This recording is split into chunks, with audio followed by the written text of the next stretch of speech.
The money that you have has no value. Also, did you know something like, I don't know the exact percentage, but a high percentage of banknotes have cocaine on them. What the fuck? Yeah. Our guest today is Alice Tapper, and she is a money expert. Welcome, Alice. Thank you. Thanks for having me. My first question. Yes, Joe? Not money. Tapper. Tapper. What a wonderful surname. Thank you. There aren't many of them. Apparently, it's something to do with beer tapping. It might be. Yeah. Of course you did. Yeah. You say that now after the guest has actually explained it. Well, here's I was going to say that. here's a little fact for you, Joe. The surname Cooper comes from the tradition of barrel making. Why? Did Alice, they can use you help me out there? No. That's They the use- extent of my, pretty much the extent of my beer knowledge, actually. Cooper? That's it. What is money? Is it just like coins and notes? Isn't that all it is? I think there are different layers to what money is. I think there's psychological value that we put on money. There's the physical value of actually kind of what the thing is that you're actually holding or that's in the bank or whatever. To answer that question, actually, can I just give you a brief history of money? Because yes, I think please. Settle in. yeah, we'll keep this interesting, hopefully. It's such a good question because actually what money has evolved massively over time. Pre-money, if you wanted to buy and sell stuff, you would have to barter. So you'd have to, say you wanted to, buy 5 cows from your next door neighbour, you'd probably have to exchange it for like 3 sheep or something like that.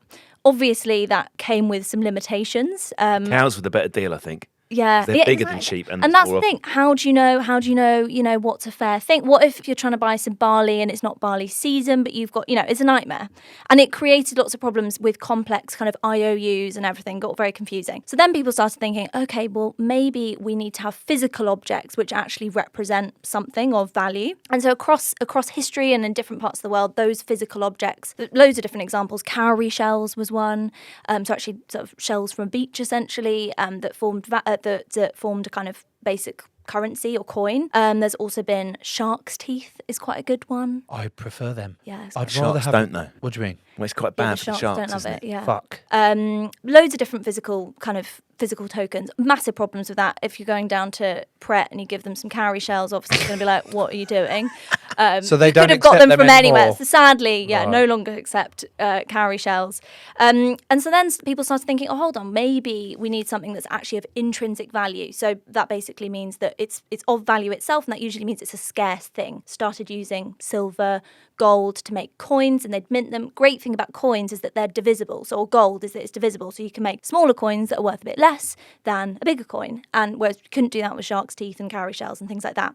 Problem with that, don't know whether you've ever tried carrying around a bag of gold coins, quite heavy, not very safe. If you were here right now and you knew that there was a bag of gold coins under your bed, you'd be like, it's not ideal for storing your wealth. So then people started thinking, okay, and actually in China, they came up with the idea of basically the paper note, where they said, hold on a second, why doesn't everyone store their gold coins in the palace castle, what is now essentially the Bank of England?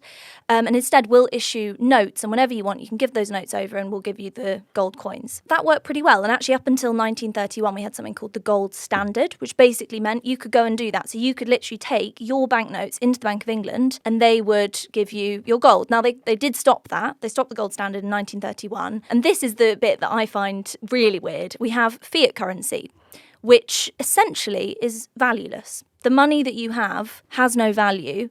It's just that we all buy into the idea that it has value. And because the Bank of England says it has value, that we all believe. There is no gold anymore, there's no silver. It's completely valueless. If we all disappeared off the face of the earth, it would be worth nothing. But it's all psychological and we all believe that it has value. And it's also held up with the monetary policy of the Bank of England and all of that stuff. So yeah, that is where we've got to now. And obviously now we've also got things like cryptocurrency, and the future of money is really interesting. And we've got, we can pay for things via our phones. So to answer your question of what is money and what the value of money is, now it's actually quite a almost psychological question, really. What the fuck? Joe, compared to our stumbling efforts introducing the show, that is the most comprehensive and authoritative answer I think we've ever had. Money, Yeah. to quote you, is not worth anything anymore. Well, it is. Right. It is. Well, actually, the money you have, it's worth, the paper, obviously, they make it has some value. It's the value that we attribute to it that gives it value. And that's fiat fiat currency. So don't panic. It's not. It's all right. It's still. It is. Fuck. It is of value, but it's just not attached to anything of, or sort of pegged to anything or related to anything of intrinsic value like gold. Because gold, obviously, we know it has value because it's scarce and it's something that people have to mine, and there's not endless amounts of it. Whereas now we've moved on to fiat currency. But obviously there's still things, people trade gold, and often gold is something that people use as a hedge against what's happening in the economy, and when people are worried, often the price of gold goes up and things like that. So yeah, but actually the paper money that we've got itself is only valuable because there's a kind of collective understanding that it is of value. I'm going to give you the choice here, Joe. You can have your salary from Quins either paid to you the existing way where a certain amount of money is transferred into your bank account, or you can have it in gold. It has to be physically handed to you at Guildford Sports Village in gold. What's the shape of the gold? Is it like bracelets, rings? I don't want to speculate how much gold it would be that you'd be getting. What about those bars you get? You can have a choice of shape. I want it in those bars from Die Hard. Bullions. They're called bullions? What are they called? Bullions. Yeah. I want gold bullions, please. How much is one gold bullion? Oh, I'm not sure actually. Not sure what today's price would be. Would it be quite a lot of money? Yeah. Fuck. A year's salary for Joe? Or? Well, I don't know. How much are you salary? This is, I don't know how we ended up here. I would prefer them to just give me the money direct as money without taxing it. that would be nice. Oh, that's a different point as well. Yeah. Oh, sorry. Here's a follow-up question, Joe. If you were to get the money as money in your hand, like if you're going to a shop and they're giving you your change in cash, what is your favourite note? My favourite coin is actually a coin. Is it? Yeah, I prefer, although I can't remember the last time. No one fucking uses coins anymore, do Yeah, they? that's the thing. Mainly because you can't buy anything with a coin these days. Yeah. I used to remember getting £1 and being able to buy Things. £1's worth. Yeah. Well, do you Of remember sweets. Freddos? Yeah. Yes. Well, that's the inflation thing. Oh, you know? my You God. saw How much was a 10p. Freddo? 10p? Yeah. Chomp bar, 10p? I think there was some that were even 5p. Well, there were penny sweets, which definitely isn't. I once merged two groups of friends that had some rugby friends with normal friends on a train trip somewhere, and one of the non-rugby friends, Sean, was sat next to a rugby friend called Chris, and after about half hour Chris came over to me and he said, "Mate, you're gonna fucking have to get rid of him." And I said, "Why?" He said, "Because he won't fucking shut up about Mars bars." And I went, "What? Why is he talking about that?" He said, "Fucking will not stop going on about the price of a Mars bar. How it used to cost him 20p when he was little and now it costs him £1." And I was like, "Fuck me dead." And that just reminded me to say that shit story out loud because of It's the price of tragedy. inflation. Yeah. I don't understand the concept that you've just said.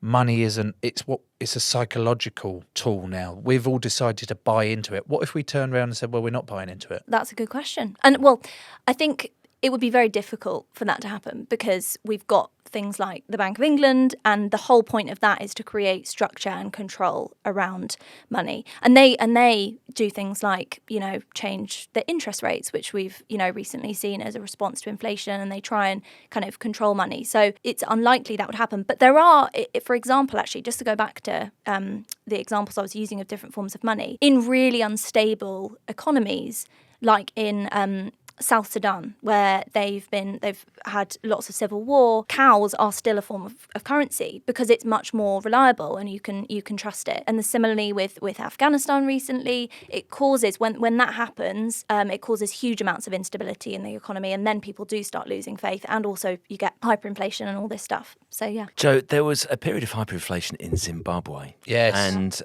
at one point they had to issue, apparently, a $100 trillion note. How many loaves of bread do you think at that time the $100 trillion note in Zimbabwe would have bought you? Wouldn't have got you one loaf. Slightly spoilt the game, but it would have been one loaf, Joe. Yeah, but I've got One those. loaf, I've got yeah. some of these notes at home. I fucking wish I brought them in. I've got some of the Zimbabwe yeah. notes that are like a $500,000 note, and to show the kids, because I've been there a couple of times when I was little. I remember a family member having to go out with a, like an army camo type gilet with loads of pockets and fill up all these pockets with the Zimbabwe dollar just to get a milk and loaf of bread. Like the wads and wads of Wheelbarrows cash. money. Yeah. And I was like, what the fuck? And then I also heard that they were collecting all the Zimbabwe dollars, taking it out of the country to South Africa to take out the small little silver strips that were in these, like the hologram strips that were in these notes, because they were worth 10 times what the actual fucking dollars were. Yeah. And it blows my mind. I don't understand inflation. What is inflation? So inflation is the rise in the price of goods. So things going up over time. Let's talk about how that's happened in the UK, because I think that's what everyone's kind of really familiar with at the moment. So go back to pre-COVID, or when COVID hit, obviously that caused loads of economic uncertainty and turmoil, and also organisations started firing people. We saw that with the airline industry and so on. Supply chains started seizing up because demand was lower and so on. That was all kind of okay, and we didn't see much inflation through the pandemic. But then as demand started to surge again, or wanted to go on holiday and so on, it creates a kind of disconnect, basically, between supply and demand, and supply chains cannot keep up with demand. And when demand is higher than supply, prices go up. And so that's why we've seen inflation at the moment. And then the double whammy is you throw on Russia's invasion of Ukraine, and that's obviously had a huge impact on oil prices. And oil is something that we all use and need. It's a huge part of our expenditure. So when the cost of energy goes up, that is really what we're seeing at the moment, and a huge impact on all of our disposable incomes and what we're actually able to get with our money. So it's about the word that's often used with inflation is purchasing power, which is quite a good way of thinking about it. So it's not the number, it's what on the banknote, it's what that actually affords you to buy. Going back to that point of what's the value of money, it doesn't really matter what the number is. Similarly with Zimbabwe, it's about what you can then exchange that for. And right now with inflation, that affords you less stuff, basically. And so that's what's happening with inflation, and that's why we're all in a situation that is a bit scary. Why do I hear random headlines that energy companies, oil companies, and their profits, like millions and millions of profit they've made in the last year, and yet we're in a cost of living crisis? Why are they then doubling our energy bills? I can't get my head around that. Yeah, I think there's a bit of a misconception sometimes. People feel that the people they're paying for their energy are ripping them off, whoever, Octopus or whoever it might be. There are two kinds of energy companies that we need to kind of get our heads around. The first one is the energy producers. They're the likes of Shell and BP. They're the ones actually getting out of the ground, or in many cases from renewable sources or whatever it might be. And then there's the retailers, the people that you're actually paying for your energy. And the energy producers, the first ones, the likes of Shell and BP, they sell it to the energy retailers, and then the retailers sell it on to you.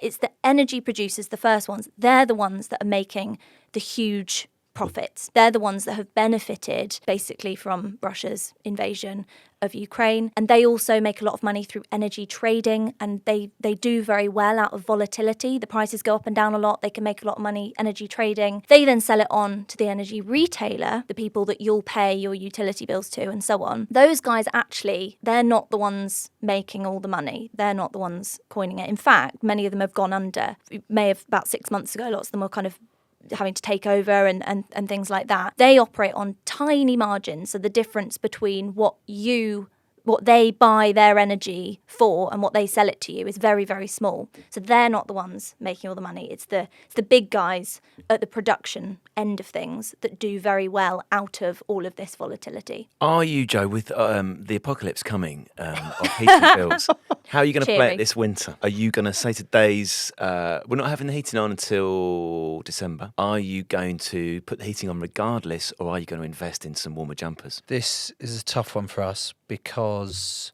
we've got a really shit house in terms of it gets really hot in the summer and it gets really cold in the winter. So it reflects very much the temperature outside. Yeah, it's not a very energy efficient house. Oh dear. It's fucking shit. We hate it. We hate it. And couple that with when Daisy's cold, I'm roasting. Oh, that's classic. And when I'm cold, she's roasting, and it just doesn't work. So I've said we're going to have a fire on the carpet. So that's probably what we can do this winter. What about you? You got a caravan, haven't you? We're not going to stay in a caravan in winter. The issue, we've got the same issue as you, Joe, which is that Murph is generally cold and I'm generally hot. So you can have a situation where Murph will be walking around the house in literally 4 or 5 layers and I'm bowling about in board shorts. So it is going to be a crisis point, I think, because Murph want the heating on. I'm quite happy with the windows open. I'm sort of thinking the energy crisis, Alice, will give me an excuse, basically, because it will add weight to my argument. Yeah. That is beyond that I want it cooler than you do. I can say, well, look at the cost of it. Yeah, who's paying for that? Exactly, yeah. Yeah, I'm sure it will cause a lot of tension this winter. I was looking the other day at ways of increasing energy efficiency in homes. I live in a flat, so it's pretty energy efficient. But have you heard of a chimney sheep? Pardon? What? Have you heard of chimney sheep? You need Chimney to check this sweep? out. If you have a chimney, You're not saying the word right. chimney sheep. No, it's chimney sheep. You know it's a W, don't you? I don't usually like pick holes in guests, but you're not. It's chimney sweep. No, it's a chimney sheep. Sheep. It is a chimney sheep, yeah. Bah. And it's basic Like a bah. bah. Yeah, bah. But it's a wool structure that you Sheepish. put up your chimney. And It was the way you said it. That kind of put me So off the a bit. emphasis, yeah. Yeah, you put a lot of emphasis on that one. Yeah, on the up. Put it up your chimney. Yeah. I saw something like that on Dragon's Den. Oh, maybe it was that. No, it wasn't Oh, that was it? one. Oh, was It it? had It nothing to wasn't- do with sheep. oh, It was an okay. umbrella. Like, An umbrella? Oh, okay. Well, you stuff it up there, and then you, there you go. Emphasis on the wrong part. Mm-hmm. Stuff it up there. Yeah. Open it, and it's meant to stop the draft losing heat and on, but obviously not when the fire's on because it would just melt. Right. It wasn't fireproof. Whereas the sheep Yeah. would work with the fire on. I'm guessing. No, No? you've got to take it. No, in actual fact, they've got little charms that you can hang off to remind you. There's a sheep up there. Like a little bumblebee or a little sheep. And they hang off like little wool things, and it reminds you to take out Remove your the sheep from your remove chimney. I had no idea this was going to go there. Do you know the reason I thought you could keep the sheep up there when the fire was going? Because if you didn't have a particularly dense sheep, Oh, I the see. smoke could still filter Okay, through the I'm not sheep. sure. Maybe. No. I don't know. No. I think you definitely meant to take them out. I think. Yeah, you are meant to. Wool is a fire lighter. Yeah, definitely not That's a a good idea. good point. Wool is an accelerant of fire. Yeah, Accelerant. Yeah. but apparently it's about. I think it can increase efficiency by like 10%. Cut your bills. Oh, Quite I'd cheap. hope for more than 10%. Yeah. Well, they're quite cheap. They're not too expensive. Stuff 20 quid. a couple up there, yeah? Yeah. Why not? Fucking grow up. Whilst we're still on the serious side of it, I am conscious that when we talk about subjects that actually do affect everyone at the minute, that we don't make too much light, especially with the money crisis and everything at the minute. What other issues are there that people are experiencing with all the money crisis going on? I think the important thing to say, because I'm always very conscious, I talk a lot about money, obviously, and I think there's a risk that we end up just throwing tips at people that actually, chimney sheeps or whatever. And actually, when it comes down to it, we need much bigger action. And there's very little, actually, unfortunately, that people can do that will see them through, particularly someone on a low income, to see them through. And that's where we need government support. There is also some support already. So there's the £400 energy support package. Everyone's getting that from October through to March. You get sort of 67 quid off your energy bills every month. So that's a little bit of support, but we need more, and there's no question about that. To be honest with you, I think what's helpful right now is to simply have an oversight of what's going on in your financial life. And I think that's really scary for people because Big time. at the best of times, people don't really want to look at their bank statements. It's quite, or the brown letter that comes through the door. It's like, oh, you don't want to go near it. Open the letters, I think, is the first thing to say, and try to have a oversight of your financial life. And I think that isn't necessarily something all of us are familiar with, actually looking at the statement, looking at what's going in and what's going out. If you have a partner, do it together, have a kind of financial date or something to kind of sit down and do it. I think that's going to make it even worse, Alice. I've got to be honest. Do you find this, Joe? Do you ever look at your bank statement on your phone? Yes. When you see the negatives, when you see the minuses, are you shocked sometimes? Yes. Yeah. Like recently, Stressful. I went through it all. I did like that money day on my own. I was like, fuck. Yeah. What is the shit that's going out that I've forgotten about that I did need at a time that I'm still paying for? Yeah. Like, I think Daisy has done similar, my wife, she has been paying Battersea Dogs Home a tenner a month for the last 7 years. I've been asking her for the last 7 years, are you still paying £10 a month to Battersea Dogs Home? And she went, yeah. And I went, Yeah. do you think maybe you've donated enough now? That is quite a lot. And she's like, yeah, I'll consider it. So that's what she's going through. But I was going through, right, what are these direct debits that are going out? ABC Mouse. It's like a kid's learning thing that we used during lockdown for homeschooling. Okay. That I've still been paying every month. They haven't used it for the last 18 months. How much? We've all got them, yeah. It's like $9.99 a month. And then I was going through all that, and then there was these AO insurance. So I just went on my direct debit bit and I just started going cancel. Yeah. And then the following day I got a call from AO, which are like a appliance company. Yes, yeah. So they were like, hello, Mr. Marler, we've been told that you've cancelled direct debits for your microwave and your dishwasher and your washing machine, your insurance policies. And I went, yeah. Like, okay, why? Because you're not covered anymore. I went, yeah, well, I just wanted to cancel some of my direct debits, mate. We're trying to cut back on stuff, and I think that's good. I hope that's all right. And he was like, yeah, cool. Well, is there any way we can help you out then? I went, okay, can you? They were like, right, let's see if we can get a better number for you. And they knocked off £3. Right, okay. And I went, In total per month? in total. Is this I went, sounds like a good deal. Sign me back up. Oh, no. So I got signed back up straight away. is this insurance for a microwave? I think that some of my understanding of the world, particularly my house finances, is stupid. Maybe my house insurance, home insurance, content. How much is your microwave worth? Well, it's got to be at least 5 years old now. But what I'm saying is, why are you insuring it when you could just pop down to... In case it breaks, How much is a microwave? £80. But if this one breaks, fuck, you're right. So I don't need microwave insurance. Listen to Alice's laughter. Alice, I don't need microwave insurance. Yeah, if there's one thing to take away from today, I would say microwave insurance is not a priority. So that would be a top tip. Actually. I would say, cut your microwave insurance. Fuck it, I'm ringing them. As soon as we finish it, I'm ringing them again and saying, look, you've had me twice now. I'm quitting. What if they take £3 off? I say no. You'll have to knock £4 off and you can sign me up again. That'd be ridiculous. Why can't we all have lots of money? Because we can print it for fun, by the sounds of it. That would then cause inflation. So even though I know I've said that money isn't of intrinsic value, and it's not, it still is effectively in the similar way to gold is. It is in some ways scarce because you and I can't go and print more, or you could, but that would be illegal. Don't do that. And if everyone did that, that would then cause inflation because we'd all have loads of money, and we'd all, going back to that purchasing power point, we'd all have loads of money to spend on stuff. And then that would drive prices up. So it wouldn't work. Not everybody can be rich under the kind of system and structures. So for our society to work, we always need to have poor people, middle of the road people, and rich people. We should. Is that something like what's capitalism? Capitalism? Capitalism is basically it's a political and economic system under which businesses and industry is effectively owned privately for the purpose of driving profit. And that's what we currently exist under.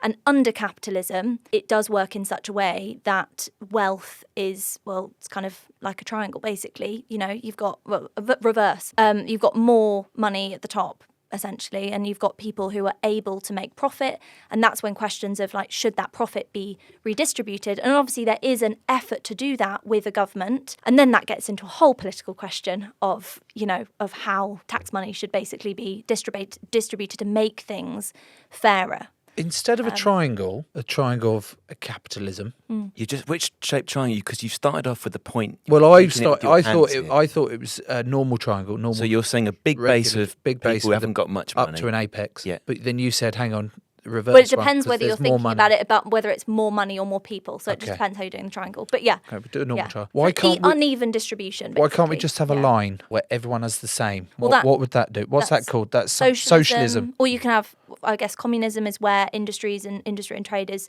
essentially owned by the state, or socialism, which is when it's distributed evenly And that's what you're getting at. The Why idea of can't we things have being fair. socialism? That's a very good question. And Did you expect that question, Alice, when I you did came in not. this I morning? did not expect that question, but it's a very good question. And I think, and actually, talking about like how unfair things are, I think often we think, particularly with the cost of living crisis, right, that maybe those on higher incomes, they think, oh well, it's affecting all of us, energy bills, but actually it disproportionately by a significant amount those on lower incomes, because if you're in the bottom 10% of earners, 90% of your outgoings go on essentials, versus someone, if you're on 100k plus, it's probably a much smaller amount, maybe 20% even of it will go up obviously with the cost of living crisis, but it isn't such a huge percentage.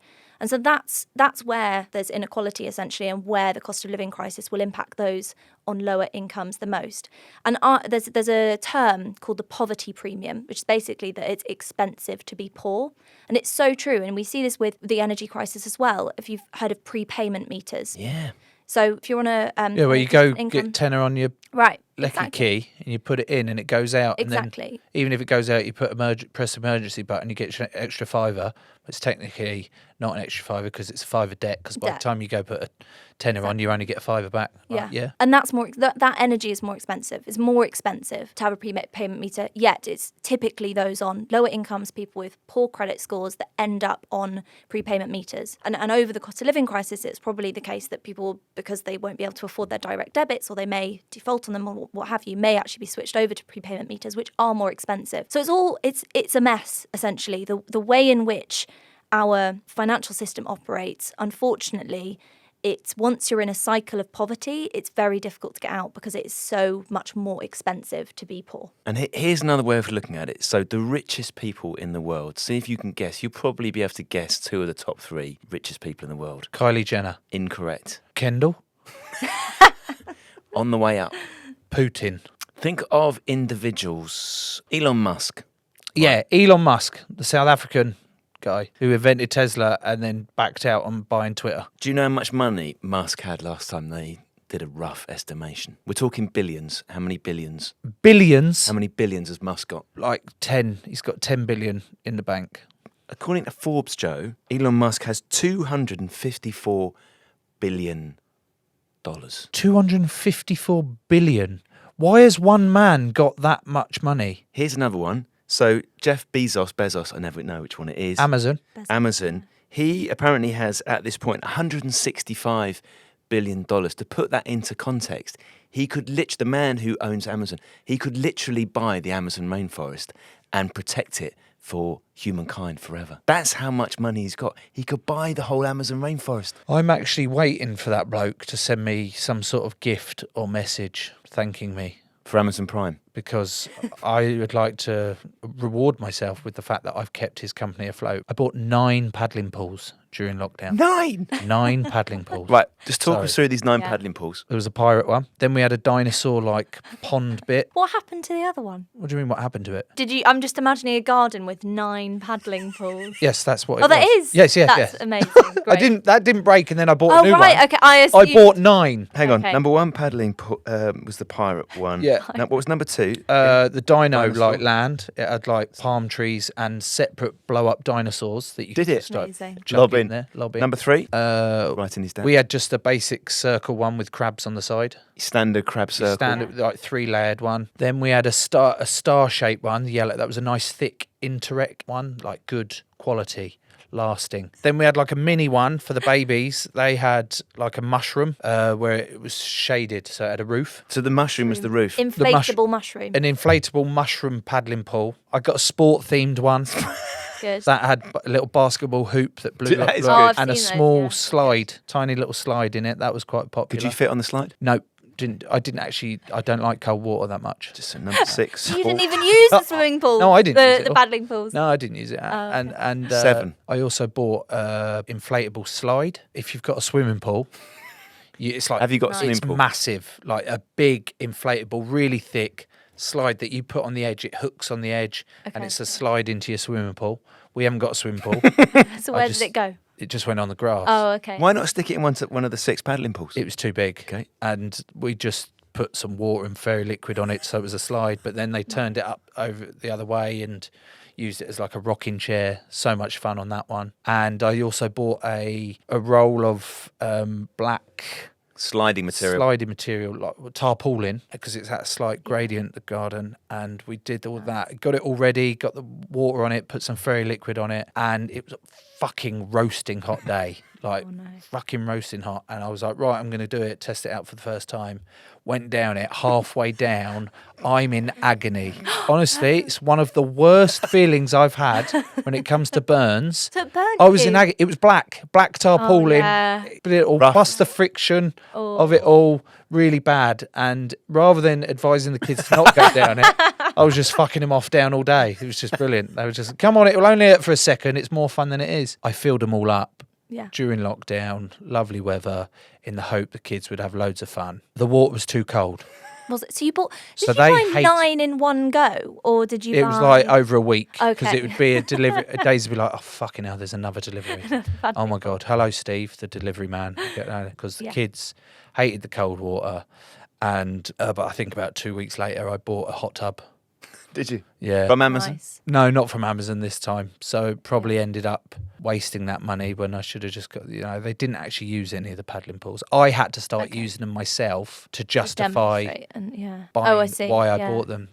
Right, I think we need to have a little break to go get some cash out of the bank to see if it's actually real. Do you know what I mean? See if it's actually in there. That's something I worry. So I'll be back in a minute. All right. Why did we change all the banknotes recently? To polymer notes. Yeah. The no. Yeah, why did they say, oh, you got to get your tenors in? Why can't those old tenors be recognised as currency anymore? I think they just decide to replace them because they get too old, basically, and start falling apart. What do you think And they do? Polymer notes are you can't rip them. Also, did you know that actually maybe I'll have it on here that something like, I don't know the exact percentage, but a high percentage of banknotes have cocaine on them. I heard that. What? Yeah. Something like 90% of banknotes have traces of cocaine on them. Why? Do they make it with? Is it? It's not what It adds value. Yeah. Oh, in the same way that the water you drink from your tap, that's got there's loads of cocaine in that.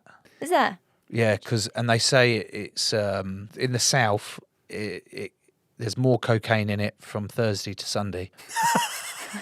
So on Monday, Tuesday, Wednesday, you're all right. Okay. Yeah, fine. But in London, apparently it's just there's loads of cocaine in the water. Wait, which days of the week? Surely it would be after the weekend. Alice, this is a problem. He brought this fact up when we had a water expert on, and as you've anticipated, Alice, he failed to anticipate that it would take time for the cocaine ingested to pass through people's system and then through the sewage system. So I think Monday would be peak.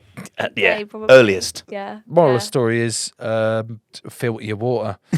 Fact 2. Did you know that £1 million and £100 million notes actually exist? There's a note. Is there in the UK? Yep. So while the 50 quid note is the highest value banknote in general circulation, deep in the Bank of England's vaults, there are a small number of giants and titans like King Kong and Godzilla. Nice. You seen that one? Yeah. Fucking great films. Love them. So they're actually real £1 million and £100 million notes. You can get £100 million note. They are not supposed to ever appear on the streets. Imagine that. You're walking down the street. Is it physically huge as well, like one of those big checks you get if you win the lottery? That'd be ridiculous. Yeah. Why would they Buying make a it that coffee with big? that. Yeah. You pick You'd up. have You to don't want to roll it lose it, up. do you? Imagine if you lost it or you washed it in your clothes. That'd be bad. Imagine popping into your local newsagent to buy something with a Sliding that £1 million across the note. counter. There you go. Where does quid come from? Oh, I have known this. Go on, chuck us a quid. Chuck us a couple of quid. I'm going to guess it sounds Roman quid. Oh, that's your guess, is it? It sounds Roman quid. What's the real reason? Well, it comes from quid pro quo. What does quid pro quo mean, Tom? It means Alice is much better at definitions than me, as she proved with her definition of capitalism. But it basically means that, it's sort of saying something in exchange for that's worth the same-ish. It's what for what. Yeah. It always amazes me when you use 1,000 words. When You can look use so 3. pleased It's to come what out for with a what, what for what. Yeah, well, funny enough, mate, I know my Latin. Non quam dolmio. Never. What's that? Sounds like pasta. Yeah. Dolmio. What is non quam dolmio? It's meat pasta. No, it's never shall we sleep. Which is the leading country of counterfeiting? Is it North Korea? They do a lot. Is it? Nice guess. No, it's us. Is us interesting? Really? I know that Britain. North Korea have a huge part of their kind of income. But don't you think essentially, North is Korea would counterfeited just money, say that? dollars, What, to stitch everyone else up? just to make money? They just How could we make money. possibly believe what North Korea say? True. Who knows? You know, Might be they're the fake news. leaders of everything, Yeah, don't they? They yeah. just do that one. Denying COVID. Because apparently there's 300 fake notes to every 1 million sterling notes. Interesting. That doesn't sound a lot. That's not impressive at all. Undo Say that saying again. that. 300 million. Says, according to the central banks, there are 300 fake notes in every 1 million sterling notes, That's nothing. compared to 100 for the US dollar, 50 for the euro, and 10 for the Swiss franc. The US. Do they still have francs? No, I think they read it. That's an old article. They're not in Switzerland. What? Oh, Swiss francs. Yeah. Oh, yeah, Swiss yeah. franc, I thought okay, maybe Swiss it was franc. French. Can you buy anything with stamps? I think you can. Are stamps Technically legal tender? legal tender. Yeah, apparently they. It In says here theory. stamps are not legal tender. Okay. What site are you using for your information?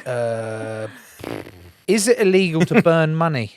Alice? Certainly used to be. Yeah. You are right. It is now no longer illegal to burn money. You can. But would you? Why would anyone do that? Well, the KLF did it, didn't they? The KLF burnt £1 million. The Russian Secret Service. Yes. KLF, who were a massive band, Joe, when you were about 3, famously, as a stunt, as an art stunt, burnt £1 million on a Scottish island. What? How could you do? Like, why? So they burnt £1 million, I think, on a Scottish island, and no one was quite sure, Alice, if it was real money or fake money. And I think Really? they tested Did some they of the work money. out? I think they genuinely burnt their money. Did they? I'm going to do you a little quiz. See if you can get this right. Cockney rhyming slang terms for money. 10 bob bit.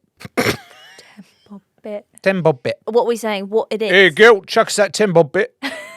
Chuck us a 10 bob bit. How much As in, is that? how much is that? How much is that and what is it? I've given it away. I'm now. gonna say 10 quid. It's a 50p piece. Oh, Is 10 it? bob bit. Oh, Why would that be a 10 I thought a bob bob bit? was a I guess penny. bit would make sense. It's a coin. Yeah. 10 bob bit.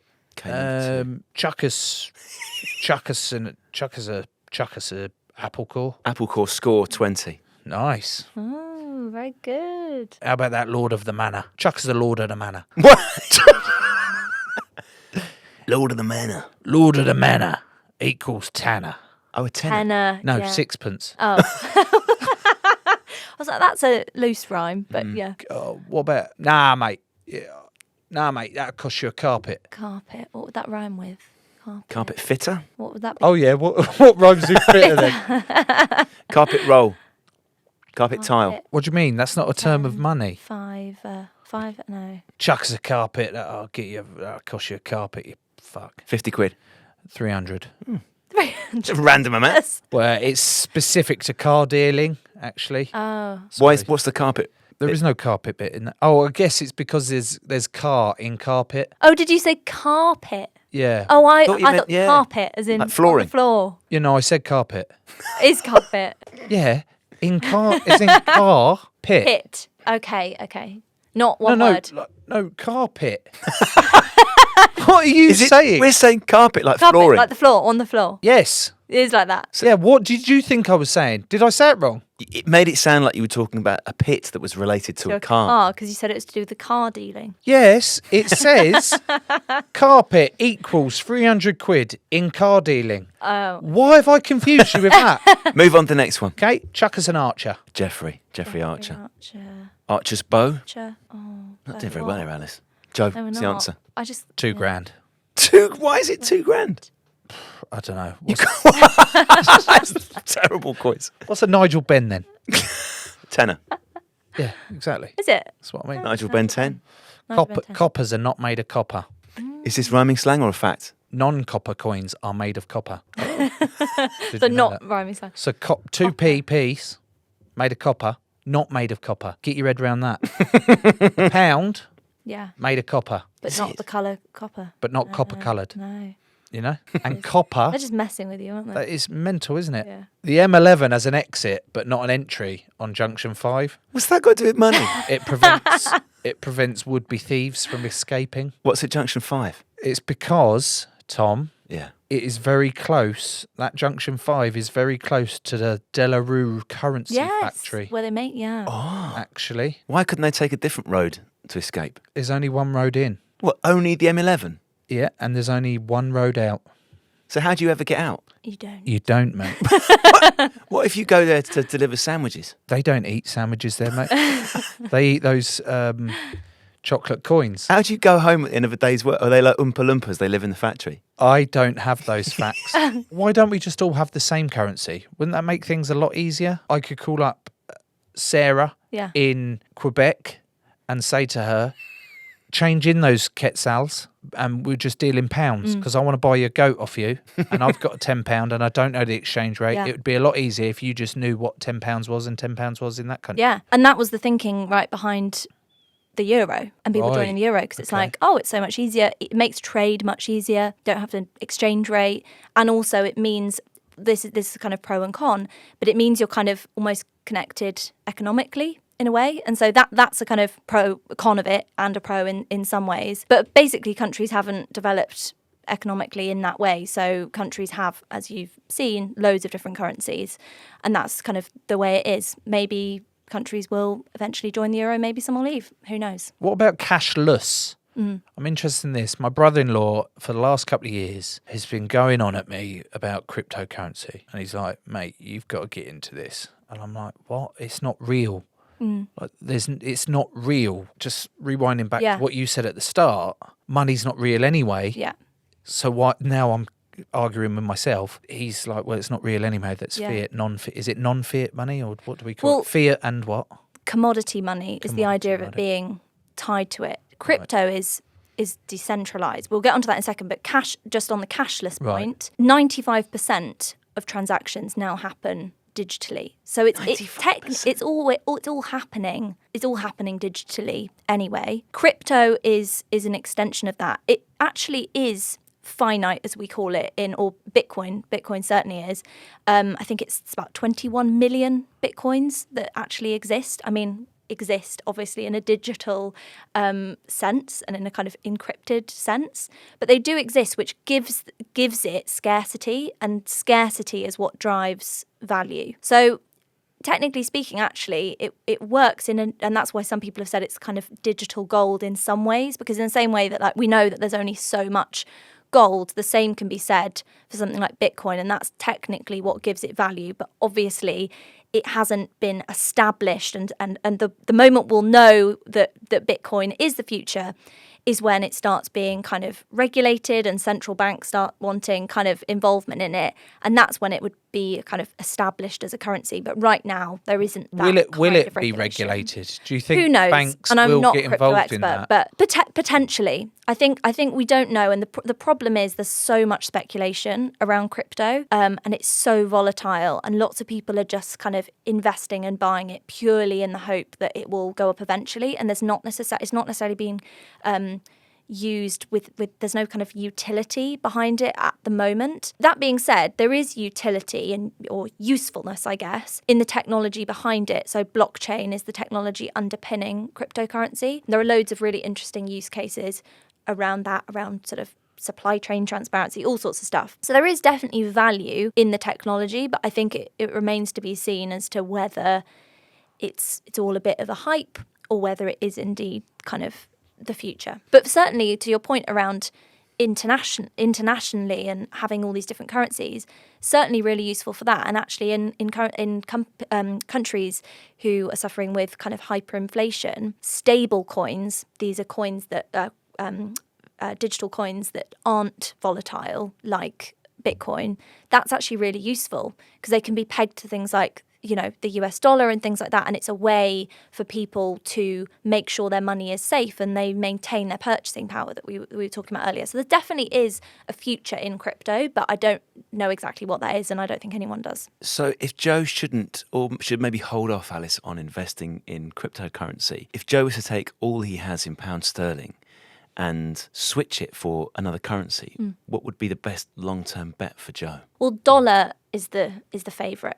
Everyone loves the dollar, and it's done. In fact, particularly at the moment, it's fared fairly well through the cost of living crisis. The euro and the pound have kind of suffered a bit. So dollar is kind of seen as the gold standard, really, as it were, in terms of currency. But on your point of, don't invest in Bitcoin, I wouldn't necessarily say that, but just don't, with any investment, just don't invest more than you can afford to lose is the general rule. And if you want to have a bit of fun and, chuck in a few quid, then why not?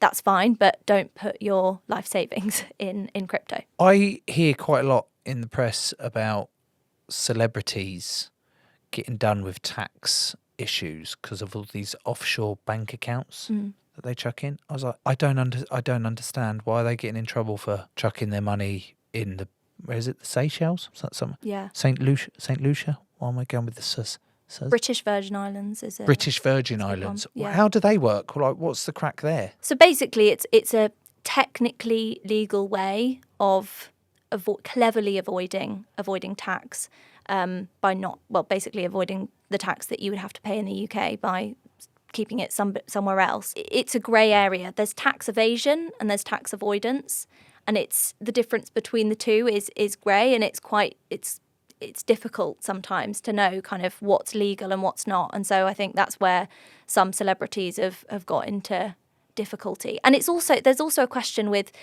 tax avoidance of, is it ethical? Going back to what we were saying earlier of all these billionaires, if you're benefiting from society and you're running a business in the UK, where else, in the US or whatever, is there an obligation for you to pay your way and to contribute to society and pay your taxes to then allow for the redistribution in some way? So it's a tricky one. I think it's an ethical question, isn't it? Like, is that ethical? Should you be able to, if something's possible and something's legal, does that make it right? If I wanted to go get all my money out the bank, could I do it and have it physically on my table? Yeah.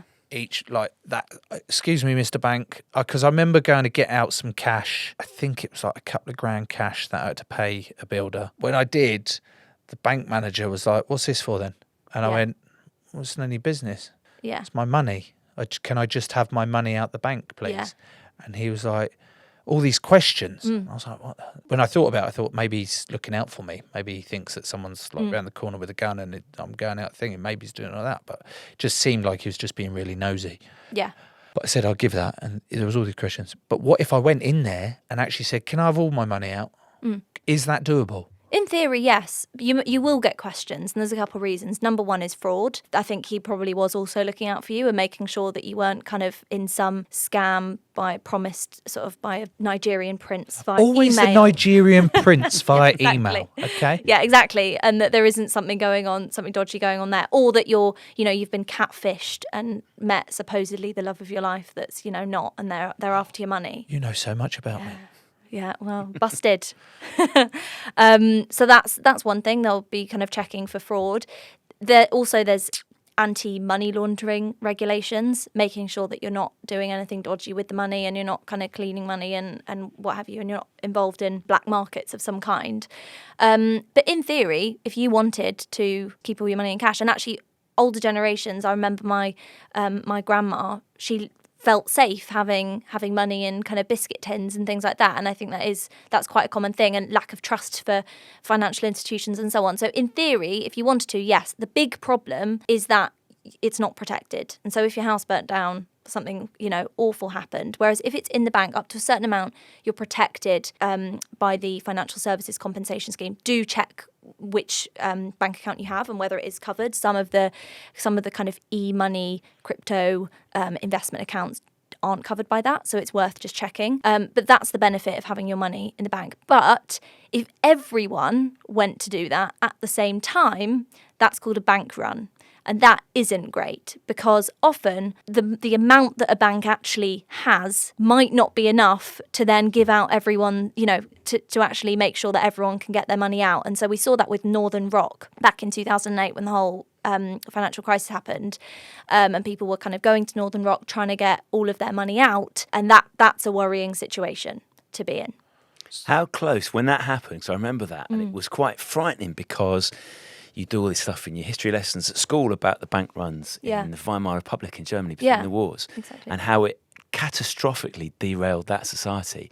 So when we look back at that period in 2008 and there was the run on Northern Rock, how close did we come to complete financial meltdown? Incredibly close, and it took the bailing out of the banks, by the government to actually stop that happening. And it's international, because banks weren't just, once upon a time it would have been the case that, someone deposited their money in the bank and then they would lend it out. But actually, the financial system is so interconnected. Banks borrow from other banks to lend out the money and there's all these complex financial products. Like, have you seen The Big Short and the Margot Robbie in the bath scene explaining the mortgage-backed securities? Margot Robbie's in a bath. Well, you have to watch it. It's a very good scene. Margot Robbie in a bath explaining. Okay, you've sold it. You've sold it. You don't need to say anymore. You've sold it. Yeah, exactly. So watch that. But essentially, our financial systems are so interconnected, and so that's when we saw, and it was all to do with subprime mortgages, people being given mortgages that really they shouldn't have been, and then those all being packaged up into very, very risky financial products, but sold on as something that's very, very safe. And so that's what saw this kind of house of cards collapsing. So yeah, but incredibly close, because there was the bailing out of the banks. How long do you think we're going to be in this current crisis? We don't know, and I wish I knew the answer to that. Obviously, you've got central banks who are looking at things like interest rates, and so they're raising interest rates, which is a way of controlling inflation. That will sort of eventually have a knock-on effect. It also has negative effects, sort of slightly, because it slows down the economy, and that obviously has other consequences. Oil prices are the big one, and we don't know what will happen there, but the important thing to say is that oil prices have always gone up and down. They will come down. It's also dependent on what's happening with Ukraine and so on. But for the moment, we know that this is, we're in it until next year, certainly.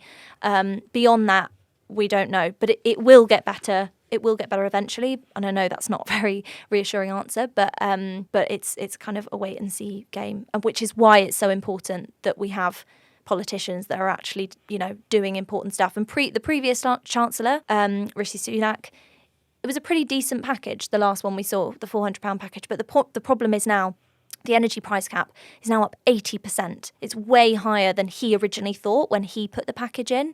So we need a package that now, factors in basically the projected increase in energy bills and cost of living in general. And if Joe, Alice, were to take all the Balboas he's got in his pocket from Panama, the Zlotys from Poland, the Colones from Costa Rica, got a couple of shark teeth as well. Shark teeth, the dongs from Vietnam, the ringtails or ringlets from Malaysia. I can't read my own handwriting, and his kips from Laos. Yeah, and he has £10 in value of these.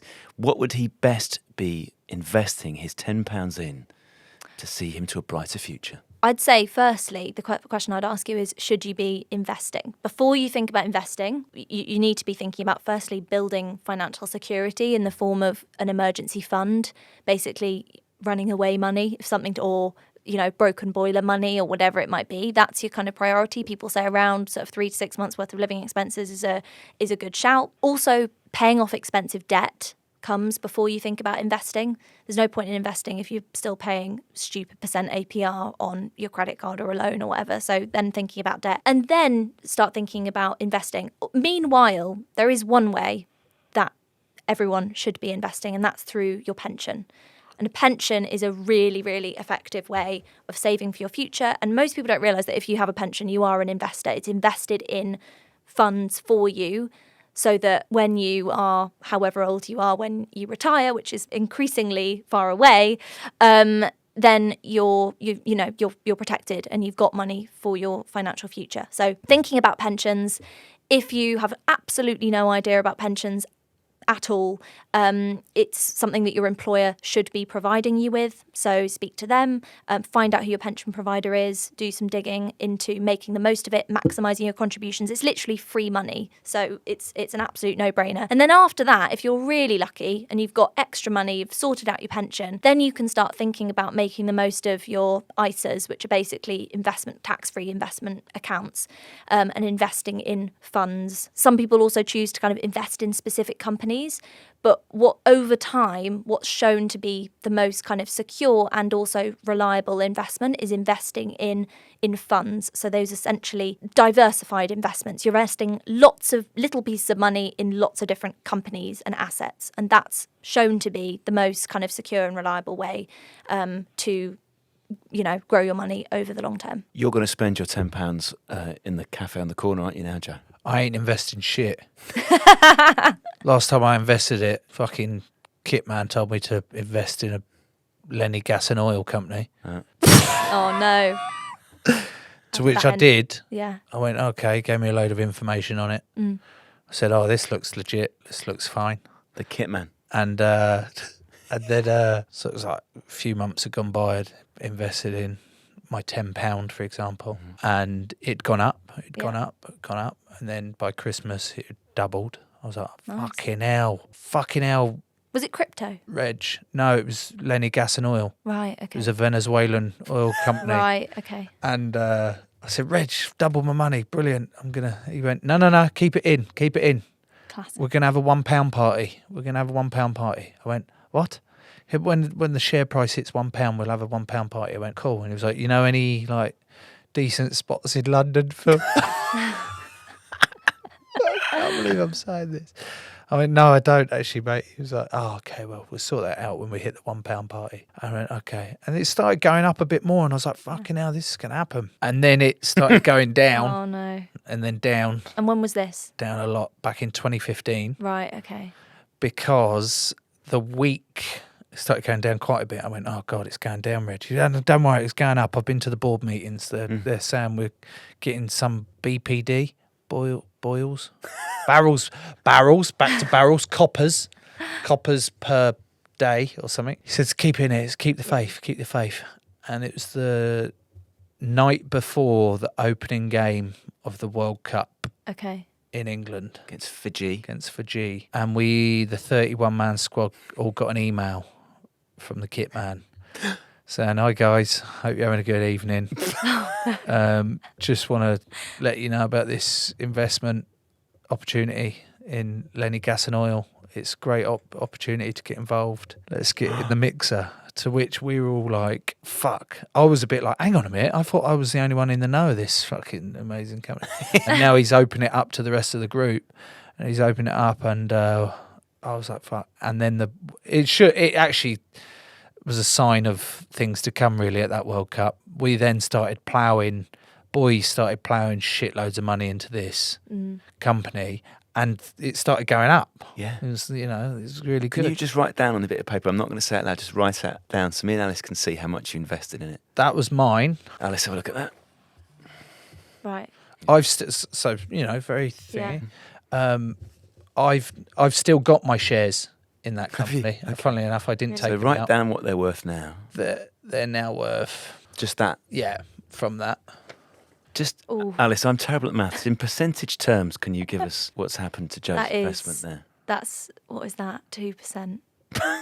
It's worth 2%. But that's not the worst More numbers part. to be written down this piece of paper. The other numbers that were being chucked about by boys on a daily basis, one player went up to that in a week. What? Alice, have a look at the number he's just written down. Look, I'll pass the paper over. In a week, just kept ploughing in, going, hang on a minute, what are you doing? He said, yeah, it'll double my money. It'll be fine. I'll plough more and it'll come back eventually. Wow. It didn't. And then then unfolded, obviously, the way we did in the World Cup. And then everyone was looking for everything. And then that somehow got out.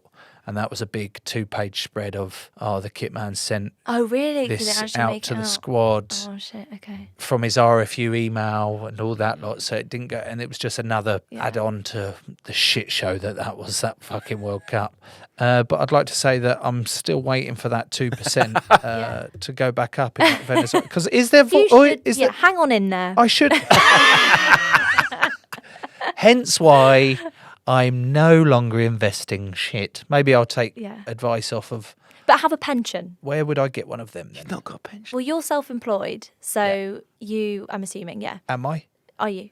I don't know. I imagine. Do you pay tax for when Quins pay you? I pay tax. You pay tax there, yeah. You I pay a your lot own of tax. Why do I feel uncomfortable talking about Sorry, yeah, this? this is becoming quite intrusive. But No. Do people? Why is it uncomfortable for people well, to that's talk the other about thing. money? Yeah, we should be talking about it, and it's helpful. But it is helpful for people, younger people who are thinking, "What the hell do I do with it?" And learning lessons like paying into a pension. It's really important. But it's so awkward. I think I do. I get loads of letters from Scottish Widow. Great. Okay, you got one then. You're fine. Yeah, but it's a poor woman.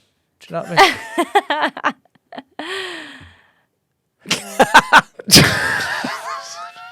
That's such a shit gag. The expectation on your face that Alice and I would crease up when you...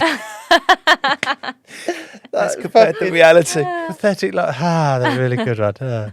All my questions have been answered. Alice, thank you so much. Thank you so Not much. at all. It's Thanks for having been me. very, very informative and enjoyable as Thanks well. for having me. Thank you very much. Thank you.